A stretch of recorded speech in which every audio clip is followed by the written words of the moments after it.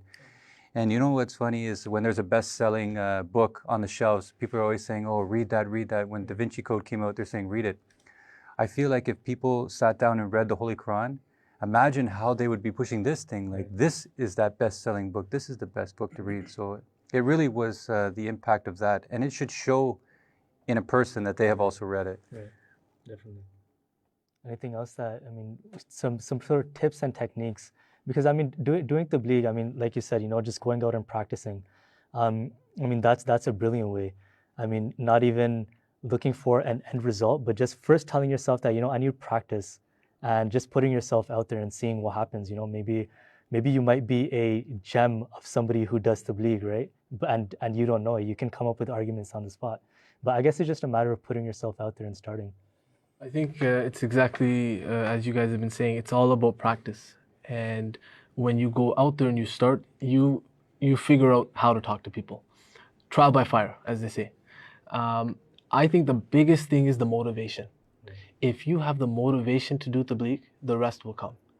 And I think that thing is what we have to spread more. Basically, you know, as far as I see it, our entire purpose of coming to these countries in the West, in Canada and America and Europe, is to give the message of the Prophet ﷺ. That's our destiny. Right. In 1400 years of Islam, we are those in this state or this segment of Islam's history who've been brought to these lands. And if we realize that this is why we're here, it's not to compete with each other in buying bigger homes or bigger cars. These things, Hazrat Masih Maud said, look, the whole world is in every field except for in the field of God. So you should advance in the field of God. That means developing relationship with God and then giving that to the people. I think, inshallah. You know what's interesting is I was speaking to a convert once, and you know, he was saying that when somebody wakes up in the morning, they don't go looking for a Messiah, right? So I mean, this is something that's very important for us. I mean, this is somebody who already accepted Jamaat Ahmadiyya, and he's saying that, you know, you guys are speaking about the Messiah. Maybe our approach would be different, right? That's why we'd have to do research into that as well. That, like you were saying, that, you know, speaking to people on their level as well, something that would be convincing or appealing to them. Like Hazrat Masih Maud is the Messiah of peace.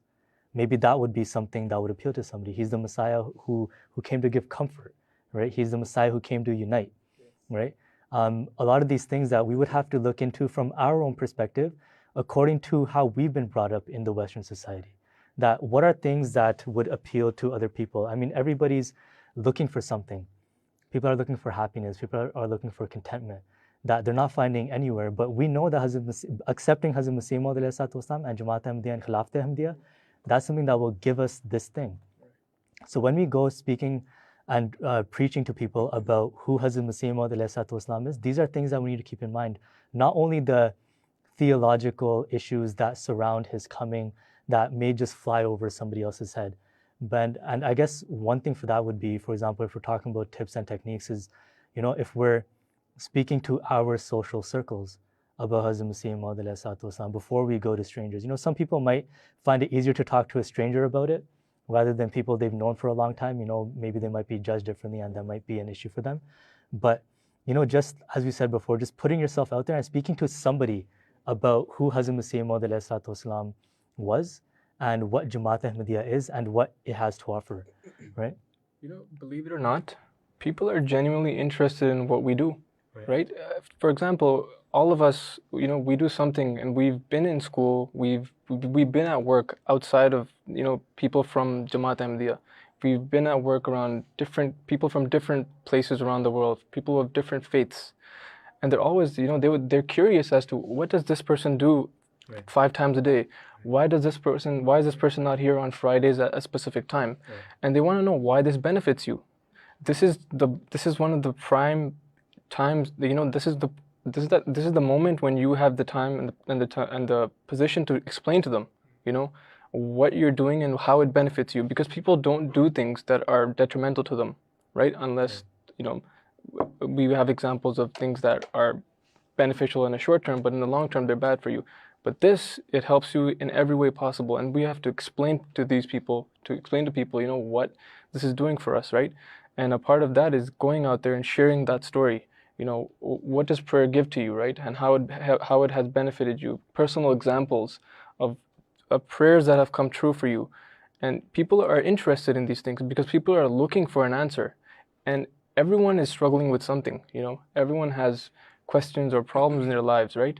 And you know, even with the rising levels of depression or discoveries of depression and other mental illnesses throughout the world, we have solutions that, you know, we have these solutions that we have had for a long time, and that have helped us for a long, long time through this, through these methods that we adopt every single day, 5 times a day, specifically even with fasting. Like in previous episodes of this program, we were also speaking about how when you actually study the religion of Islam, you would be so proud of it because it has so much to offer the world, right? I mean, what are some of the reasons that somebody would be shy in doing tabligh or not able to do so? I mean, in our experience with people that we've spoken to, what are some of the reasons that people don't do tabligh more often? I think, as we discussed, the lack of knowledge. They think that they have to be a scholar in order to spread the message. I also think, and I had this feeling before, I don't want to be wrong. I don't want to say something about my faith and then go back and tell somebody and they say, no, that's not right. So I'm afraid to make mistakes in this, and that's fair. You know, we feel that shows how much we value our religion, that we're afraid to make a mistake in conveying the message. So I think that we should take that chance though and start off with what we know.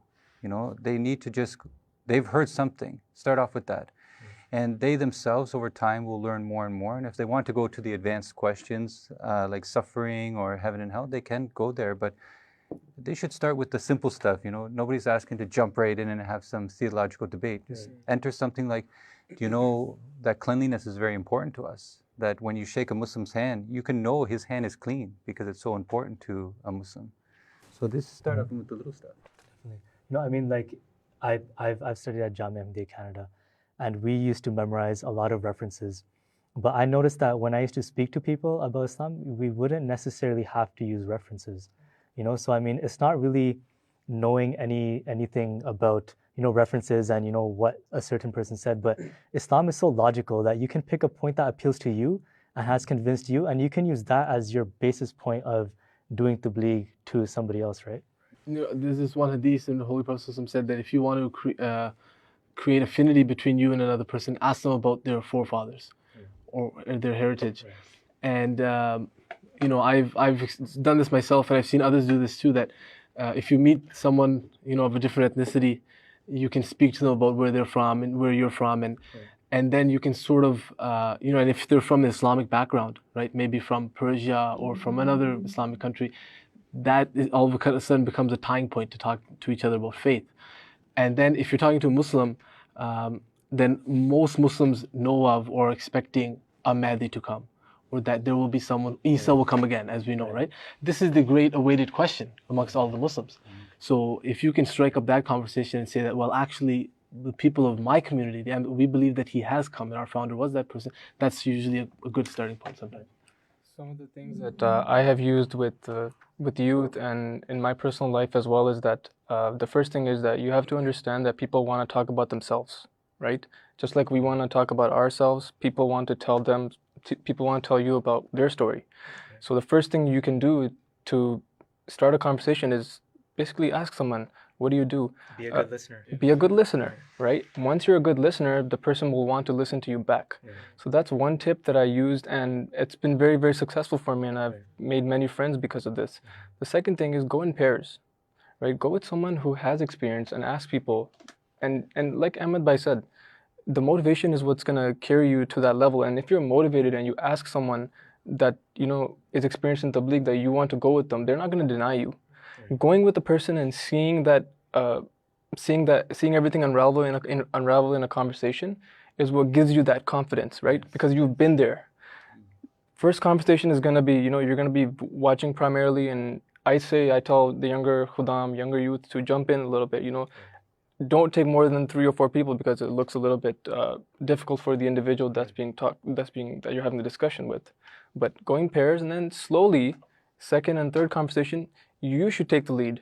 And then after that, this person, the individual that you're training, is going to be able to break the ice, as they say, right? And be better and better and better at it as they grow older, right? So I think one of the beautiful things about tabligh is that it gets you out of your comfort zone. And I think as a person, sometimes you need that to develop, even personally, right? Like when we used to do tabligh with our Jamia friends, there used to be certain Jamaat events at which they would call for Jamia students to come and help give flyers and call people. And some of our friends were really outspoken, and some of us were really timid, right? So we would sort of learn from them. Like if there was a couple walking by, we'd say, it's a beautiful day, this is a beautiful message, here you go, take this flyer, right? and we would just come up with all these random things that we didn't think were in us, but we were trying to just, get out of our comfort zone, because we sort of realized that, okay, we're standing here, we have flyers in our hand, there's like thousands of people walking by and nobody's taking one, right? So what do we need to do? And we sort of had to force ourselves out of our comfort zone. And then we started noticing that, people would not only take the flyer, but they would read it, they would stop, and they would start asking us, what is this? We would have a video of Hazur and may Allah be his helper, like a nazam, and I was playing in the background, and then people would see Hazur, and they would stop and ask us who this person was, and we would have the opportunity. But I think it's more of, getting out of that comfort zone and doing something that you have never done before. Like a lot of people may be suffering from social anxiety. A lot of people, it's not even that tabligh is their problem, or not doing tabligh is their problem. It's that they're not able to speak to people in general, right? Like other than their close-knit circle of friends. So what we're trying to encourage them is, it's that when you go with a group of guys and you sort of start doing flyers like this, it's actually fun, and you get to talk to people and you get to learn. When one of my friends was actually telling me, I was asking him for tips regarding tabligh, and he was saying that, most, like 99% of the people you will speak to, they're very nice and they're very kind, right? Sometimes we have this thing in our mind that, if we sort of say that, we are Ahmadi Muslims, Muslims who believe in a Messiah who was born in India at this date, or however we introduce Jamaat Ahmadiyya ourselves, people might look at us weird, or they might say something bad to us or something. But most of the people we speak to, they're very nice and kind, and they'll be very welcoming, right? So sometimes we have a perception of people that's not true as well, just like how we think that other people would have a perception of us, which is not true at all, right? So it goes both ways, I guess. I was just thinking that there's some Muslims who they themselves buy into what the media says Islam is. So they think when I knock on the door, he also is going to believe that, and he's going to believe that. Like, they think everybody around them has this negative idea of Islam. But if you go and ask them, what do you think about Islam? You'd be surprised that, my stepdad, for instance, he would tell his coworkers that, what you see on the news, this is not the Muslims. This is the true Islam. And I would ask him, like, where do you get that from? And he's like, we do it with everything else. We exaggerate. But they should know that the media is exaggerating the Muslim population. Yeah. And he made me think that, if there was a genuine reason or if there was an actual thing that Islam was doing this, it's 1 in 5 people on the planet, a terrorist. If we really believed that, we would be more scared than we are. So I confronted a coworker and I thought, if you really think Islam is a threat, you'd really, it sense the gravity when 1 in 5 people are.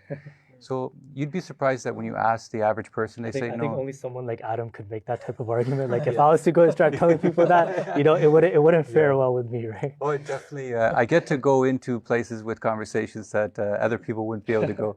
But so many of my coworkers have opened up to me and say that, I know that Muslims aren't, but they themselves are shy to speak to us. Yeah. A lot of my coworkers, once they found out I was Muslims, they just came at me with all these questions, and sometimes there was a list. They're like, I've always wanted to ask a Muslim this. So we should think that, people around us in my work, they're probably waiting to ask me, but they're shy themselves. Right. So if we at least just create an aura that, I'm welcome, and even if you just mention sometimes that, hey, if you ever have a question about Islam, you can ask me, and if I don't know the answer, I can find somebody who does. I think at the same time, there's a lot of Jamaat events, for example, Just Astana Canada, where we invite people to come and see what Ahmadiyyat is all about. So, I mean, if somebody wants to do tabligh, this would be the first step, and they don't even have to do much. You're inviting somebody to an event, there's free food for them, they can come and see exhibitions, they can come and see your community, they can come and see what happens, what's going on, and that could be the icebreaker. And then from there, they can start to speak to somebody else, right? I think this point you mentioned about bringing people into the setting of Jamaat, this is very important. What I've seen in the last few years is that those Khuddam who bring their friends around Jamaat, whether it's even a local Khuddam event, a youth night, Khuddam night, bring them to the masjid after namaz, go for dinner, then bring them to Isha namaz. That is a very powerful way of engaging your friends in tabligh, but also showing them what Jamaat is. not just telling them about it. And when they see, by the grace of Allah Ta'ala, this atmosphere of Jamaat is a blessed atmosphere. They see humble people, they see people who are righteous, devoted to God. When they see this has an impact on them. So I think if we increase this trend in our Khudam, the tide of the Tabligh will increase naturally, inshallah.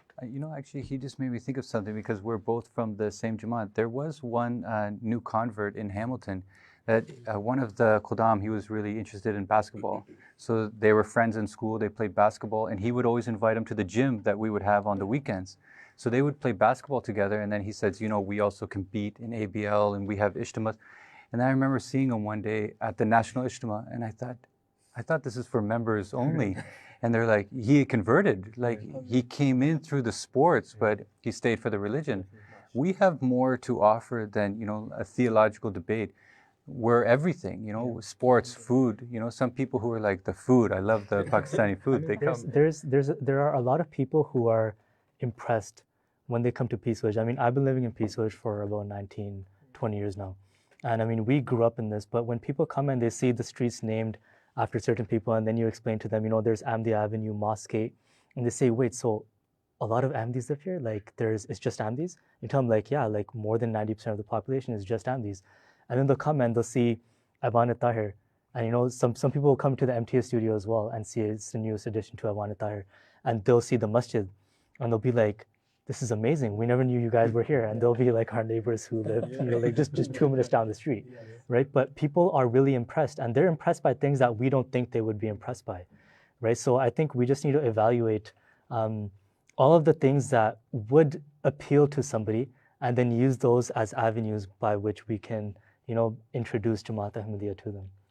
One thing I remembered was that, and this is something that youth struggle with as well, is that flyering is one of the means that we use and we have been using for a long time to deliver our message, as do other organizations, right? Flyering is some way that you can present a picture. Right. When people don't take the flyer, this is a mental thing. You feel discouraged. Right. This happens, it feels like rejection. Right. This is something that I encourage youth to fight past. Right. The more and more you get rejected, the less and less impactful it gets, right? And don't think of it like it's a wall in front of you and that person hates you. That's not the case. The person doesn't dislike you. The person is simply not interested at the time, and we need to look at it from a positive perspective, is that if person A rejects me, then eventually person Z is gonna they're gonna take the flyer. You mentioned, I can get away with some things that most people can't. I one time had our flyer, and it had the big terrorism with the cross through it. Right.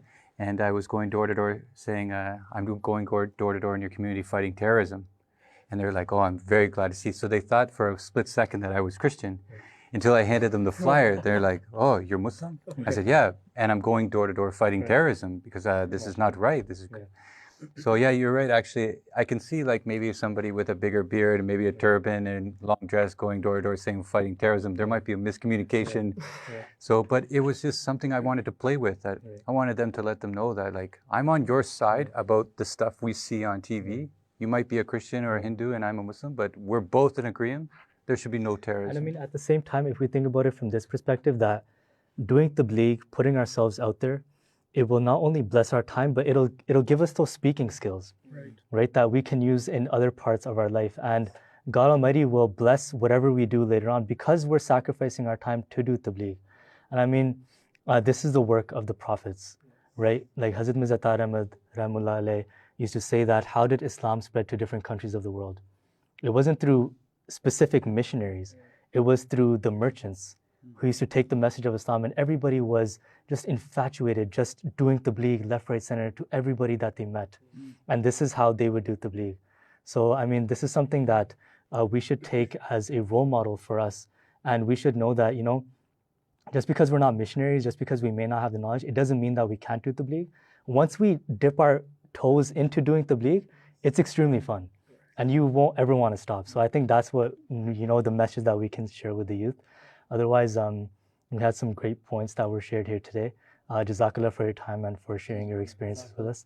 Assalamu alaikum wa rahmatullahi wa barakatuh.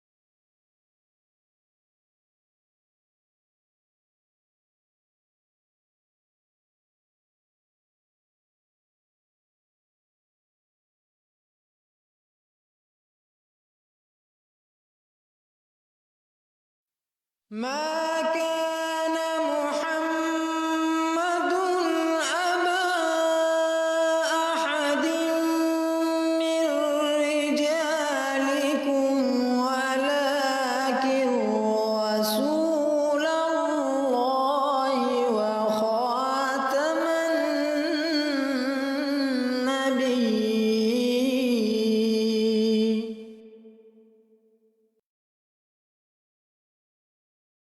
The next program on today's schedule is coverage from the National Khuddam Waqf-e-Nau Ijtima, graced by the presence of Hazrat Khalifatul Masih V, may Allah be his helper.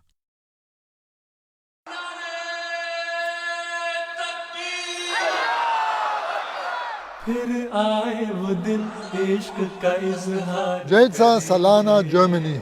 پھر آئے وہ دن عشق کا اظہار کریں گے اے روح وفا پھر وہی اقرار کریں گے دین عشق اور وفا کے روح وفا پھر وہی اقرار کریں گے پھر آئے وہ خلافت سے محبت کے اظہار کریں گے پھر آئے وہ دن عشق کا اظہار کریں گے پھر آئے وہ دن عشق کا اظہار کریں گے اے روح وفا پھر آپ بھی امتحان پر شامل ہو اے روح وفا پھر وہ اقرار کریں گے پھر آئے وہ دن عشق کا اظہار کریں گے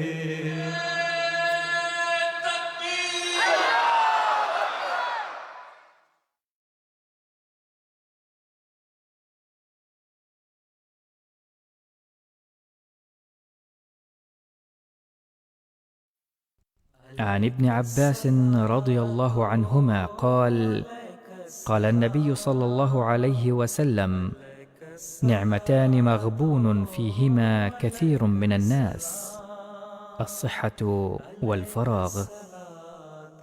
Hazrat Ibn Abbas, may Allah be pleased with him, relates that the Holy Prophet, peace and blessings of Allah be upon him, said, "There are two blessings which many people take for granted, health and free time."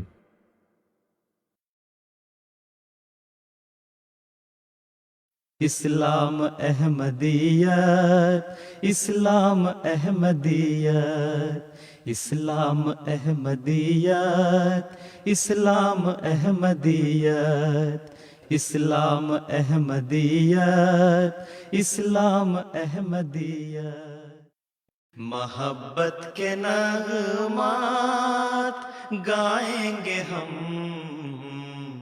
اخوت کی تانیں اڑائیں گے ہم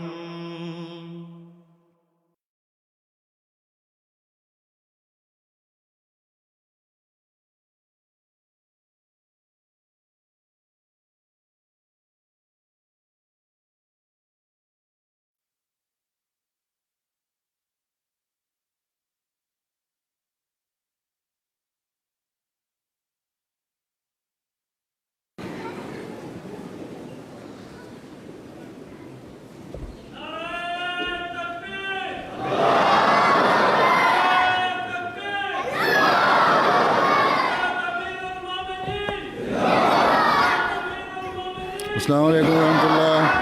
بیٹھ جاؤ.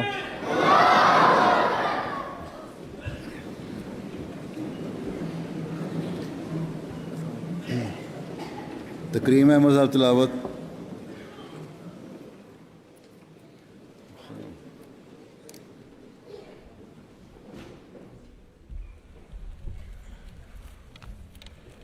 السلام علیکم پیارے حضور.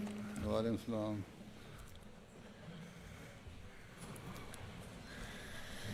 أعوذ بالله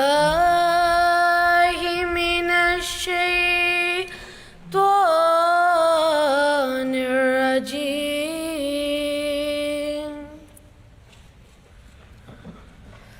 بسم الله الرحمن الرحيم. قل إن كنتم تحبون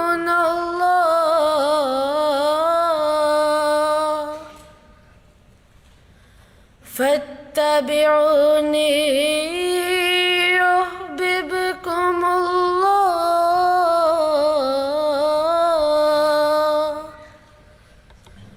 ويغفر لكم ذنوبكم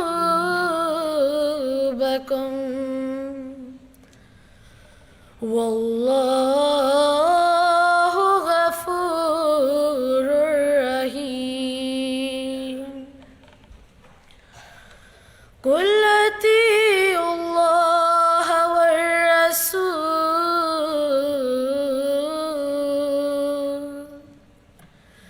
فإن تولوا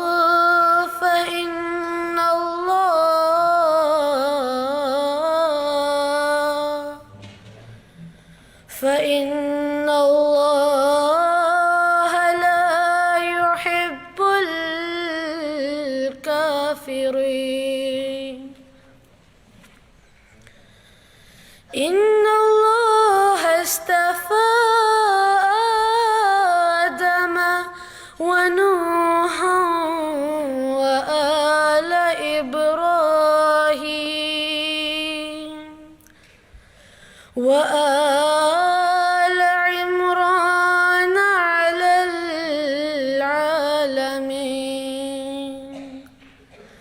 ذرية بعدها من بعد والله سميع عليم. إذ قالت امرأة عمران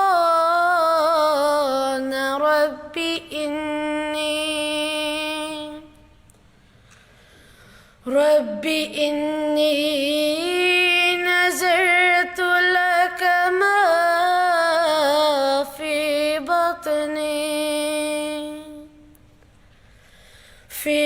بطني محررا فتقبل مني إنك أنت السميع العليم. جزاک اللہ. ٹرانسلیشن انگلش ٹرانسلیشن مبارز احمدی.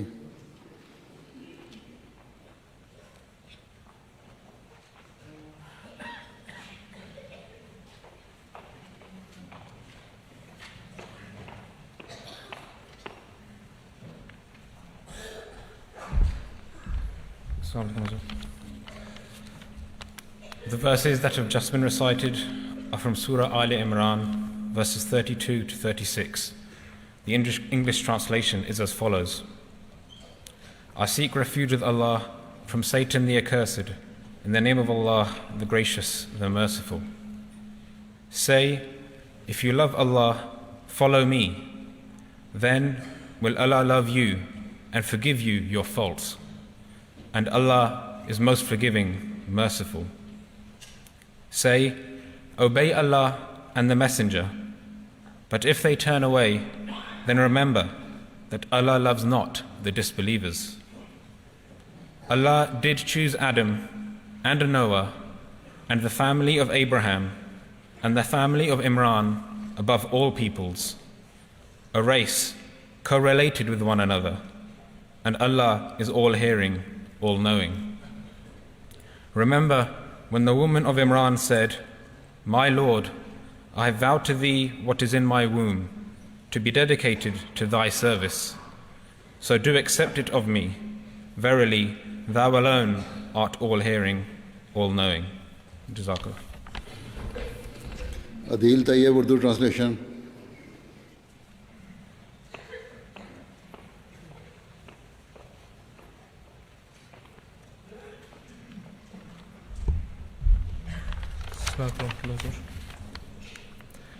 ابھی آپ کے سامنے سورہ عمران کے آیات 32 تا 36 کی تلاوت کی گئی. اب ان آیات کا اردو ترجمہ بیان فرمودہ حضرت خلیفۃ المسیح الرابع رحم اللہ پیش خدمت ہے. میں پناہ چاہتا ہوں اللہ کی دھتکارے ہوئے شیطان سے. اللہ کے نام کے ساتھ جو بے انتہا رحم کرنے والا، بن مانگے دینے والا اور بار بار رحم کرنے والا ہے۔ تو کہہ دے اگر تم اللہ سے محبت کرتے ہو تو میری پیروی کرو، اللہ تم سے محبت کرے گا اور تمہارے گناہ بخش دے گا، اور اللہ بہت بخشنے والا اور بار بار رحم کرنے والا ہے۔ تو کہہ دے اللہ کی اطاعت کرو اور رسول کی، پس اگر وہ پھر جائیں تو یقیناً اللہ کافروں کو پسند نہیں کرتا۔ یقیناً اللہ نے آدم اور نوح اور آل ابراہیم اور آل عمران کو سب جہانوں کے مقابل چن لیا، ان میں سے بعض کی ذریت میں سے ہیں، اور اللہ بہت سننے والا اور دائمی علم رکھنے والا ہے۔ جب عمران کی ایک عورت نے کہا اے میرے رب، جو کچھ بھی میرے پیٹ میں ہے یقیناً وہ میں تیری نظر کر دیا دنیا کے جمیلوں سے آزاد کرتے ہوئے، پس تو مجھ سے قبول کر لے، یقیناً تو ہی بہت سننے والا اور بہت جاننے والا ہے۔ متعارف احمد نظم۔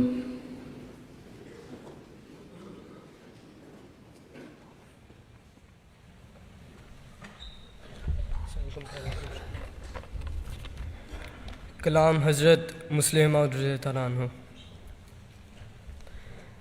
میں اپنے پیاروں کی نسبت ہرگز نہ کروں گا پسند کبھی، وہ چھوٹے درجہ پہ راضی ہوں اور ان کی نگاہ رہے نیچی، ہے خواہش میری الفت کی تو اپنی نگاہیں اونچی کر، تدبیر کے جالوں میں مت پھنس کر قبضہ جا کے مقدر پر، میں واحد کا ہوں دل دادا اور واحد میرا پیارا ہے، گر تو بھی واحد بن جائے تو میری آنکھ کا تارا ہے، تو ایک ہو ساری دنیا میں کوئی ساجھی اور شریک نہ ہو، تو سب دنیا کو دے لیکن خود تیرے ہاتھ میں بھیک نہ ہو، میں اپنے پیاروں کی نسبت ہرگز نہ کروں گا پسند کبھی،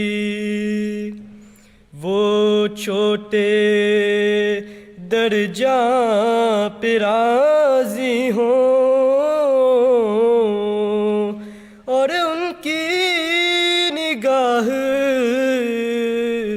رہے نیچی، وہ چھوٹے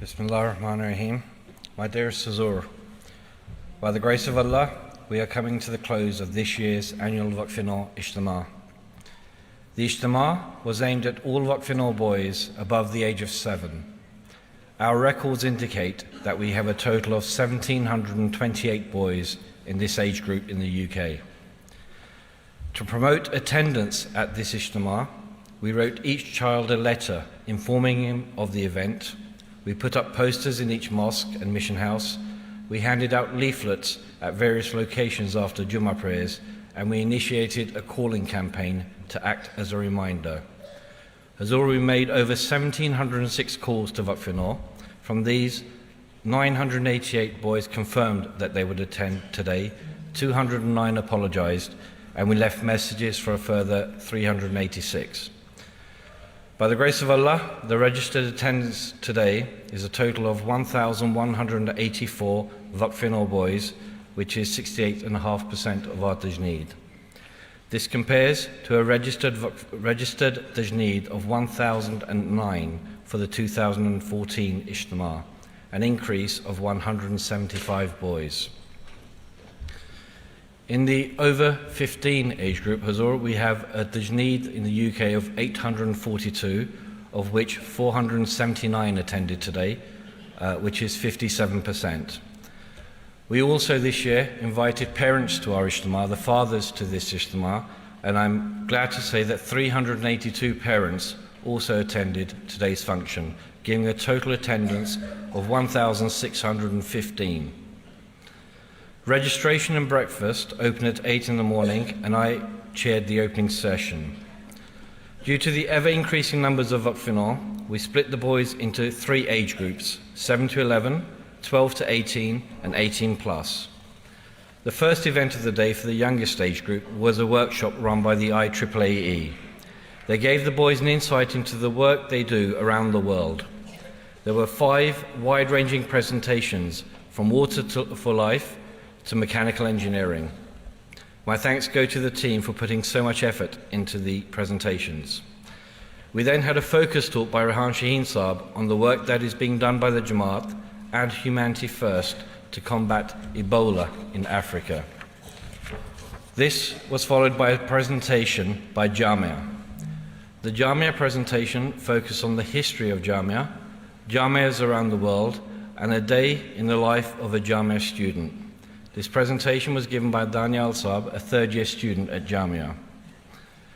Following on from the Jamia presentation, the youngest age group was treated to a brief demonstration on Taekwondo.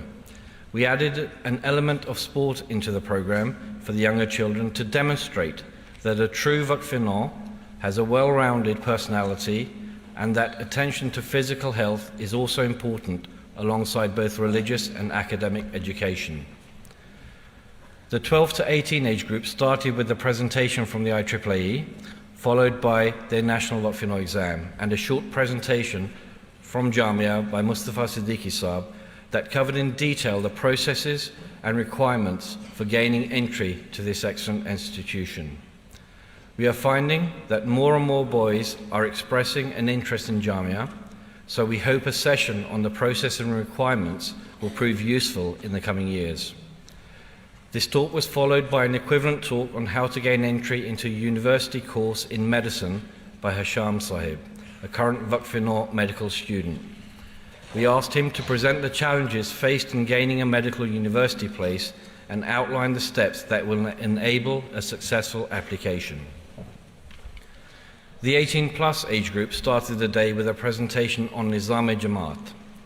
Humayun Uppal Sahib gave an informative and detailed presentation on the history, structure, and operations of the Nizam.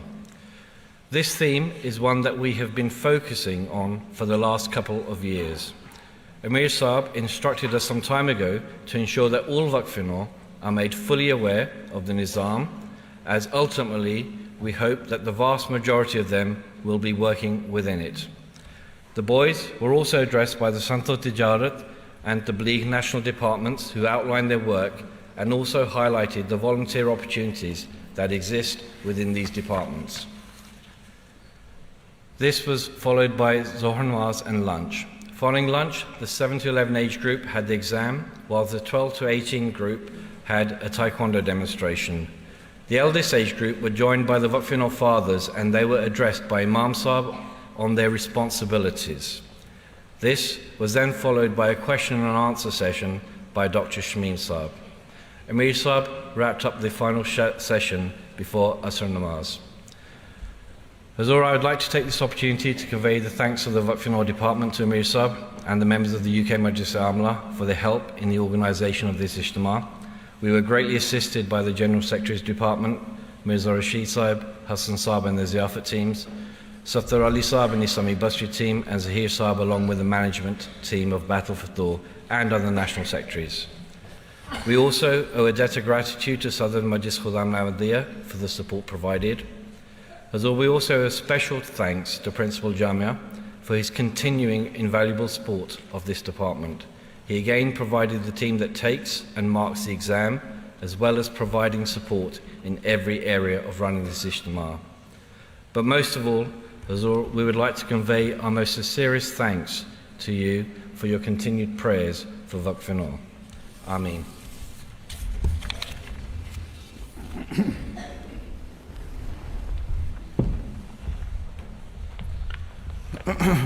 Assalamu alaikum wa rahmatullah. Ashhadu an la ilaha illallah wahdahu la sharika lahu wa ashhadu anna Muhammadan abduhu wa rasuluhu. أما بعد فأعوذ بالله من الشيطان الرجيم بسم الله الرحمن الرحيم الحمد لله رب العالمين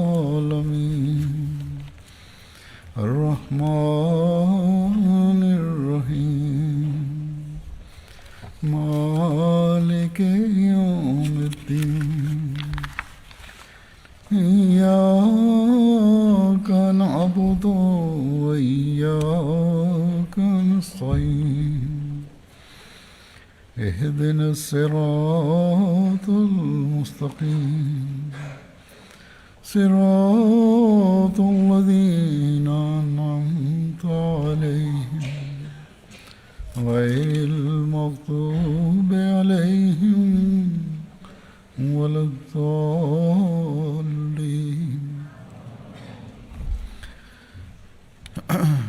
With the grace of Allah the Almighty, today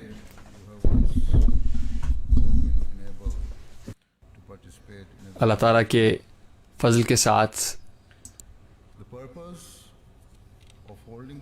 ایک مرتبہ پھر آپ کو اللہ تعالیٰ نے توفیق دی ہے کہ آپ وقف نو کے اجتماع میں شامل ہوئے ہیں. ان اجتماعات کے انعقاد کا مقصد یہ ہے کہ آپ اس بات کو بخوبی سمجھ جائیں کہ آپ وقف نو ہیں، اور اس بات پر غور کرنے کے بعد آپ کو اس بات کا موقع ملے کہ آپ دوسرے احمدی نوجوانوں سے جماعتی علم حاصل کرنے میں سبقت لے جانے والے ہوں، اور پھر اس علم کو آپ دوسروں کی نسبت اپنی زندگیوں میں زیادہ بہتر رنگ میں اس کا اطلاق کرنے والے ہوں.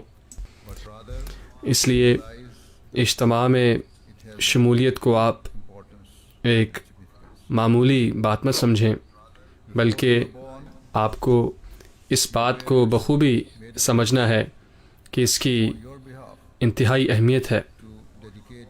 آپ کی پیدائش سے پہلے آپ کے والدین نے ایک عہد کیا تھا، اور وہ عہد آپ ہی کی طرف سے تھا کہ آپ کو جماعت کی خدمت کے لیے وقف کر دیا جائے گا. اور آپ میں سے ایک بڑی تعداد اب اس عمر کو پہنچ گئی ہے کہ جہاں آپ نے اپنے اس عہد کی تجدید کر لی ہے. اس لیے میری یہ امید ہے اور توقع ہے کہ آپ سب جو میرے سامنے یہاں آج بیٹھے ہوئے ہیں ہر ممکن کوشش کریں گے کہ وہ اس عہد کو عمر بھر اپنے آخری دم تک نبھاتے چلے جائیں گے. آج میں آپ سے کچھ اہم باتیں کروں گا. سب سے پہلی انتہائی اہم بات یہ ہے کہ ہمیں سمجھنا ہے کہ حضرت اقدس مسیح موعود علیہ الصلوۃ والسلام نے ہم سے کیا توقع کی ہے. ہر احمدی اور خاص طور پر ہر وقف نو ہر وقف نو بیعت کرتے ہوئے اس بات کا عہد کرتا ہے کہ وہ اپنے دین کو تمام دنیاوی چیزوں پر مقدم رکھے گا. اپنے دین کو دنیا پر مقدم رکھنے کا مطلب یہ ہے کہ ایک شخص کو ہمیشہ اللہ تعالیٰ کے تمام احکامات اور تعلیمات کو دنیا کی ہر چیز پر فوقیت دینا ہے. اس لیے ایک وقف نو کا پہلا مقصد یہ ہے کہ وہ اپنی تمام استعدادیں، قابلیت اور ہر لیاقت و جوہر اپنے دین کے لیے استعمال میں لانے اور قربان کرنے کے لیے تیار رہے. ایک شخص دنیاوی کاموں میں مصروف ہو سکتا ہے، اللہ تعالیٰ نے اس کی اجازت دی ہے، لیکن یہ اپنے دینی فرائض اور ذمہ داریوں کی ادائیگی کے بعد ہی یہ مناسب ہے. فوقیت بہرحال دین کو ہے. یہ عین ممکن ہے کہ آپ میں سے کئی ایسے واقفین نو ہوں گے جو باقاعدہ طور پر جماعتی خدمات میں مصروف نہیں ہیں، یا یوں کہنا چاہیے کہ فی الحال جماعت کو آپ کی باقاعدہ خدمات کی ضرورت نہیں ہے. نسبتاً ایک بہت معمولی تعداد واقفین نو میں ایسی ہے جن کا جماعت باقاعدہ خدمت کے لیے انتخاب کرتی ہے. لیکن آپ میں سے وہ جنہیں دنیاوی نوکریاں کرنے کی اجازت دی گئی ہے، آپ کو ہمیشہ یہ بات اپنے مد نظر رکھنی چاہیے کہ جب کبھی بھی آپ کو دین کی خدمت کے لیے بلایا جائے گا، چاہے وہ رضاکارانہ طور پر ہو یا بطور باقاعدہ کارکن کے ہو، تو آپ کو بغیر توقف کیے کسی قسم کے تعامل یا ہچکچاہٹ کے بغیر آپ کو اپنی ذمہ داریاں جماعت کی خدمت میں پیش کر دینی چاہیے. ایک اور جو بہت بڑی ذمہ داری آپ پر عائد ہوتی ہے وہ یہ ہے کہ آپ اپنی نمازوں کی حفاظت کریں، کیونکہ اللہ تعالیٰ نے انسان کی تخلیق کا مقصد اپنی عبادت قرار دیا ہے. اس لیے قدرتی طور پر آپ میں سے وہ جنہوں نے اپنی تمام زندگی اللہ تعالیٰ کے لیے وقف کرنے کا عہد کیا ہے، انہیں تو خاص طور پر اپنی نمازوں کا اپنی نمازوں کی حفاظت کا انتہائی اعلیٰ معیار اور نمونہ قائم کرنا ہے. اسلام کی تعلیمات کے مطابق مردوں کے لیے اپنی نماز کی حفاظت سے مراد یہ ہے کہ پانچوں نمازیں مقررہ اوقات میں ادا کی جائیں اور ہر ممکن کوشش کی جائے کہ نمازیں باجماعت ادا کی جائیں.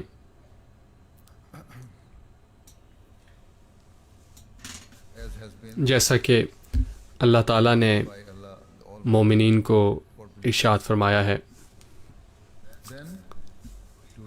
پھر قرآن کریم کی روزانہ تلاوت کرنا بھی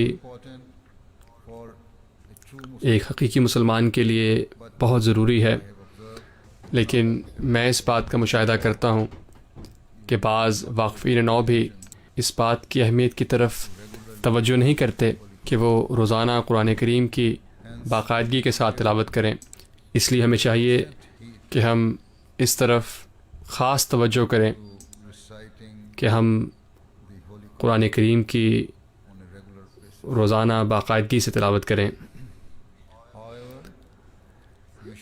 بلکہ آپ کو صرف قرآن کریم کی عربی عبارت ہی نہیں پڑھنی چاہیے، بلکہ آپ کو چاہیے کہ آپ قرآن کریم کا ترجمہ بھی پڑھیں اور اسے سمجھیں، تاکہ آپ قرآن کریم میں اللہ تعالیٰ کے احکامات سے اپنے آپ کو آگاہ کریں اور پھر اپنی زندگیاں انہی احکامات کی روشنی میں ڈھالنے کی پوری کوشش کریں. اور جب آپ اپنی زندگیاں اللہ تعالیٰ کے احکامات کی روشنی میں ڈھالتے ہیں تو کئی ظاہری برائیاں جو آپ میں موجود ہیں وہ اللہ تعالیٰ کے فضل سے وہ آپ سے دور ہو جاتی ہیں. یہاں مغرب میں رہتے ہوئے آپ بعض اوقات بری اور غیر اخلاقی عادتوں کی طرف مائل ہو جاتے ہیں اور اس معاشرے کی برائیوں کی طرف کھنچے جاتے ہیں. اس لیے آپ کو ہمیشہ استغفار کو مسلسل پڑھنے کی طرف متوجہ ہونا چاہیے اور اللہ تعالیٰ کی عطا کردہ اصولوں اور احکامات کی روشنی میں استغفار کی طرف آپ کو مائل ہونا ہے. اور ہمیشہ آپ کو اپنے ذہن کو اور اپنے خیالات کو پاکیزہ رکھنا ہے اور معاشرے کے دباؤ میں آ کر اس سے متاثر ہونے کے بجائے چاہیے کہ آپ جس معاشرے میں رہتے ہیں اسے متاثر کرنے والے ہوں اور احساس کمتری کا شکار نہ ہوں، بلکہ آپ دوسروں تک اسلام کی خوبصورت تعلیمات پہنچائیں. اگر آپ ایسا کریں گے تو آپ وقف نو کی حیثیت سے ایک عظیم خدمت سر انجام دے رہے ہوں گے.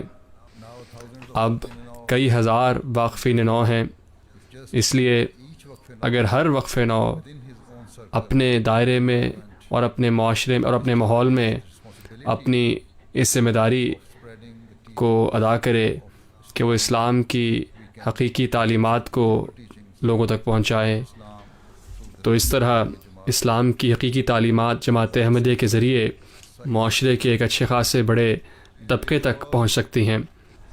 اس زمانے میں اسلام کو بدنام کیا جا رہا ہے اور یہ بعض لوگوں کے تشدد پسندانہ رویے کو اختیار کرنے کے بعد شدت پسند گروہوں اور تنظیموں میں شامل ہونے سے ہو رہا ہے. یہ وہ تنظیمیں ہیں جو شدت پسندی کی تعلیم دیتی ہیں اور شدت پسندی کے کاموں میں ملوث ہیں. سینکڑوں ایسے نوجوان ہیں جو برطانیہ کو چھوڑ کر عراق اور شام چلے گئے ہیں اور نام نہاد اسلامی تنظیم آئسس میں یا IS میں شامل ہو گئے ہیں. یہ نوجوان جنہیں دھوکے سے اس جال میں پھنسایا گیا ہے وہ اس دغا میں آ کر اس بات پر بڑے پرجوش ہو کر یقین رکھتے ہیں کہ وہ اسلام کی خدمت کرنے جا رہے ہیں، لیکن امر واقعہ تو یہ ہے کہ ان کے اس عمل کا اسلام سے دور کا بھی کوئی واسطہ نہیں ہے. کہنا چاہیے کہ اس بات کے اصل ملزم قابل گرفت یا قصوروار وہ نوجوان نہیں ہیں جنہیں اسلام کی غلط تصویر پیش کی گئی ہے اور اسلام کی صریحاً غلط تعلیم دی گئی ہے، اور نتیجتاً یہ نوجوان ان غلط عقائد کے جال میں پھنس جاتے ہیں اور پھر ان پر بدقسمتی سے عمل کرتے ہیں. لیکن جماعت احمدیہ مسلمہ کے نوجوان اور خاص طور پر واقفین نو نوجوانوں سے تو بچپن ہی سے یہ توقع کی جاتی ہے کہ وہ اسلام کی حقیقی تعلیمات کو سیکھیں گے اور پھر اس کی حقیقی تعلیمات کو آگے سکھائیں گے. اسلام کی حقیقی تعلیمات کا منبع تو قرآن کریم ہے کہ جہاں سے ہم اسلام کی حقیقی تعلیمات کو دریافت کرتے ہیں. اس لیے ہم پہ اللہ تعالیٰ کا انتہائی فضل و احسان ہے کہ ہمیں اس دور میں امام الزمان حضرت اقدس مسیح موعود علیہ الصلوۃ والسلام کو قبول کرنے کی سعادت ملی. آپ علیہ الصلوۃ والسلام نے اسلام کی اور قرآن کریم کی حقیقی تعلیمات ہم پر آشکار کیں، کیونکہ دوسری طرف ایسے نوجوان ہیں جو اسلام کے غلطی خوردہ عقائد پر اعتقاد کی وجہ سے ایسے ظالمانہ اور بہیمانہ عمل سر انجام دے رہے ہیں. اور احمدی نوجوان اور خاص طور پر واقفین نو کو اس بات کی طرف خاص توجہ دینی چاہیے کہ وہ اپنے دینی علم کو بڑھائیں. آپ جہاں کہیں بھی ہوں، چاہے آپ اسکول میں ہوں، کالج میں ہوں یا یونیورسٹی میں ہوں یا کسی کمپنی میں، کسی ادارے میں ملازمت کر رہے ہوں، آپ کو دنیا کو اس اسلام کی حقیقی روشن تعلیمات سے منور کرنا ہے. واقفین نو کو چاہیے کہ اپنے ایمان کو پختہ کریں، اور یہ اس وقت ہی ممکن ہوگا اگر آپ دین کی حقیقی تعلیمات سے اپنے آپ کو بہرور کریں گے. قرآن کریم کے ترجمے کے مطالعے کے ساتھ ساتھ آپ کو چاہیے کہ آپ حضرت اقدس مسیح موعود علیہ الصلوۃ والسلام کی کتب کا بھی مطالعہ کریں، اور آپ کو خاص طور پر ہر ممکن کوشش کرنی چاہیے کہ آپ حضرت اقدس مسیح موعود علیہ الصلوۃ والسلام کی ان کتب کا ضرور مطالعہ کریں جن کا انگریزی میں ترجمہ ہو چکا ہے، کیونکہ ایسا کرنے سے ہی آپ کو دین کا حقیقی فہم اور ادراک یا علم نصیب ہوگا. آپ یہ بات ہمیشہ یاد رکھیں. حضرت اقدس مسیح موعود علیہ الصلوۃ والسلام فرماتے ہیں، ہماری جماعت کے لوگوں کو نمونہ بن کر دکھانا چاہیے، اور جو شخص ہماری جماعت میں ہو کر برا نمونہ دکھاتا ہے اور عملی یا اعتقادی کمزوری دکھاتا ہے تو وہ ظالم ہے. گو کہ حضرت اقدس مسیح موعود علیہ الصلوۃ والسلام کی توقع عمومی طور پر ہر فرد جماعت سے ہے، لیکن وقف نو تو اس بات کا عہد کرتے ہیں کہ وہ اپنی تمام زندگی دین کے لیے وقف کر دیں گے. اس لیے ایک وقف نو کو تو خاص طور پر اس بات کا خیال رکھنا چاہیے کہ کہیں اس میں کسی قسم کی عملی یا اعتقادی کمزوری نظر نہ آئے کہ جس کے نتیجے میں دوسرے احمدی یا غیر احمدی بھی لڑکھڑا جائیں، ٹھوکر کھا جائیں یا گمراہ ہو جائیں. آپ کو اپنے اندر ایک انتہائی مضبوط اور غیر متزلزل اعتقاد پیدا کرنا ہے کہ آن حضرت صلی اللہ علیہ وآلہ وسلم خاتم النبیین ہیں، یعنی نبیوں کی مہر ہیں. آپ کو اس بات پر مکمل یقین ہونا چاہیے کہ قرآن کریم ہی اللہ تعالیٰ کی آخری شرعی کتاب ہے. آپ کا اس بات پر کامل اعتقاد ہونا چاہیے اور بغیر کسی شک و شبے کے اس بات پر کامل ایمان ہونا چاہیے کہ حضرت اقدس مسیح موعود علیہ الصلوۃ والسلام کو اللہ تعالیٰ نے حضرت صلی اللہ علیہ وآلہ وسلم کی پیش گوئی کے مطابق مبعوث فرمایا کہ آپ ہی وہ مسیح اور مہدی ہیں کہ جن کے اس دور میں ظہور کی پیش گوئی کی گئی تھی. اور آپ کا منصب اور آپ کا مقام حضرت صلی اللہ علیہ وآلہ وسلم کی پیش گوئی کے مطابق بطور نبی کے ہے، لیکن آپ امتی نبی ہیں اور غیر شرعی نبی ہیں. یعنی آپ کوئی نئی شریعت لے کر نہیں آئے، بلکہ آپ علیہ الصلوۃ والسلام اسی شریعت اور اسی پیغام کو لے کر آئے تھے جس کو لے کر حضرت صلی اللہ علیہ وآلہ وسلم تمام دنیا کے لیے مبعوث ہوئے تھے.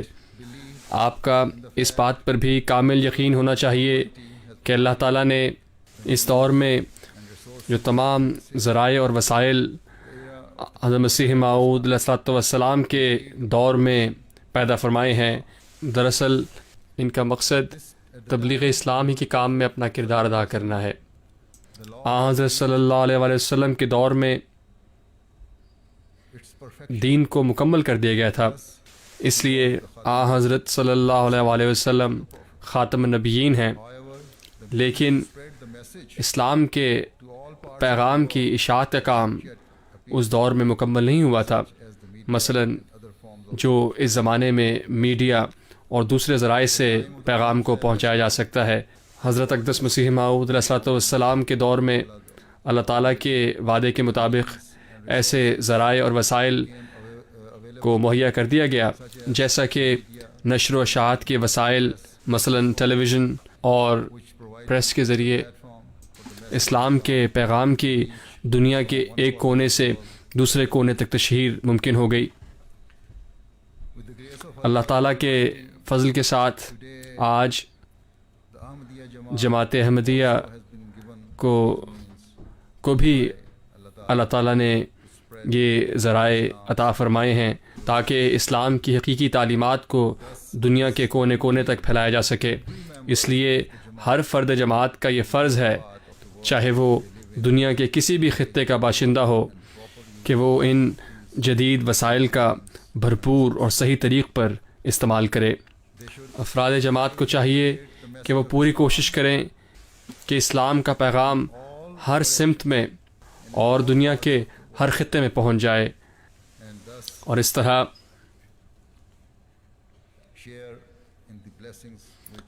وہ اللہ تعالیٰ کے ان فضلوں کے بھی وارث ٹھہریں گے جو اللہ تعالیٰ نے اس دور میں جماعت احمدی کے ساتھ منسوب کر دیے ہیں. اس کے علاوہ آپ کو اپنے اندر یہ بھی کامل اور غیر متزلزل یقین اور ہر شک و شبہ سے پاک یقین پیدا کرنا ہے کہ حضرت مسیح موعود علیہ الصلوۃ والسلام کے وصال کے بعد حضرت صلی اللہ علیہ وسلم کی پیشگوئی کے مطابق سچی خلافت حقہ کا نظام قائم کیا جا چکا ہے، جس کی کامل اطاعت اور پیروی آپ پر فرض ہے. خلافت کی اطاعت کا ایک بہت اہم ذریعہ اور خلیفہ وقت کی ہدایات کی تعمیل اللہ تعالیٰ کے ایک عظیم فضل و احسان سے فائدہ اٹھانے میں ہے جو اللہ تعالیٰ نے ہمیں عطا فرمایا ہے، اور وہ ہے MTA. اس لیے آپ کو چاہیے کہ آپ ہر ممکن کوشش کریں کہ آپ میرا ہر خطبہ ضرور سنیں، خواہ وہ کسی بھی ذریعے سے ہو، چاہے ٹیلی ویژن کے ذریعے ہو، لیپ ٹاپ کے ذریعے ہو، یا آپ کے موبائل فون کے ذریعے ہو. اس دور میں کوئی بھی یہ جائز عذر نہیں کر سکتا کہ وہ پیغام یا تعلیمات کو موصول کرنے سے قاصر رہا ہے. نشر و اشاعت کے جدید وسائل کی بدولت اب ہر چیز تک رسائی بآسانی اور فوراً ایک بٹن کے دبانے سے ممکن ہو جاتی ہے. اس لیے جہاں تک میرے خطبات کا تعلق ہے، ان تک بھی آپ کی رسائی یا دسترس مختلف ذرائع سے ہو سکتی ہے.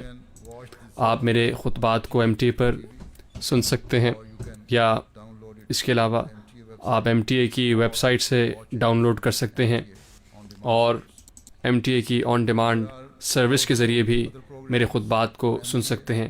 اس کے علاوہ MTA کے کئی دوسرے پروگرام بھی آپ کے لیے دیکھنا بہت ضروری ہے، کیونکہ ان پروگراموں کے ذریعے آپ کا دینی علم بھی بڑھے گا، اور اس کے ساتھ ساتھ آپ کا خلافت سے بھی تعلق پختہ ہوگا، مضبوط ہوگا. اپنے دینی علم کو بڑھانے کا ایک اور ذریعہ الاسلام ویب سائٹ بھی ہے، جہاں وسیع پیمانے پر علمی مواد میسر ہے. اس طرح آپ میں سے جو پختہ عمر کو پہنچ گئے ہیں، انہیں چاہیے کہ جہاں تک بھی ممکن ہو اپنے آپ کو ان تمام مختلف وسائل اور ذرائع سے جوڑ دیں، اور ایسا کرتے ہوئے جہاں آپ اپنے علم میں اضافے کی کوشش کریں گے، وہاں آپ کو چاہیے کہ آپ ان ذرائع کو خلافت کے ساتھ بھی اپنے تعلق کو مضبوط کرنے کے لیے استعمال میں لائیں، اور اپنی اس ذمہ داری کو نبھائیں کہ آپ اپنے دین کو دنیا کی ہر چیز پر مقدم رکھیں گے. اس دور میں بے شمار ایسے پروگرام ہیں جو ٹی وی، ویب سائٹس اور انٹرنیٹ وغیرہ پر دستیاب ہیں، جو ایک انسان کی توجہ مسلسل اپنی طرف کھینچتے ہیں، ان کا استعمال ایک لامتناہی کبھی نہ ختم ہونے والا سلسلہ ہے. اس لیے پہلے ہمیں دنیاوی کاموں کو معطل کرنا ہوگا اور پھر MTA کو ٹی وی کے ذریعے یا انٹرنیٹ کی اسٹریمنگ کے ذریعے دیکھنا اور سننا ہوگا. امر واقعہ تو یہ ہے کہ اگر ایسا ہم نے نہ کیا تو ہمیں MTA دیکھنے کی توفیق نہیں مل سکتی. اپنی ذمہ داریوں کو پورا کرنے کے لیے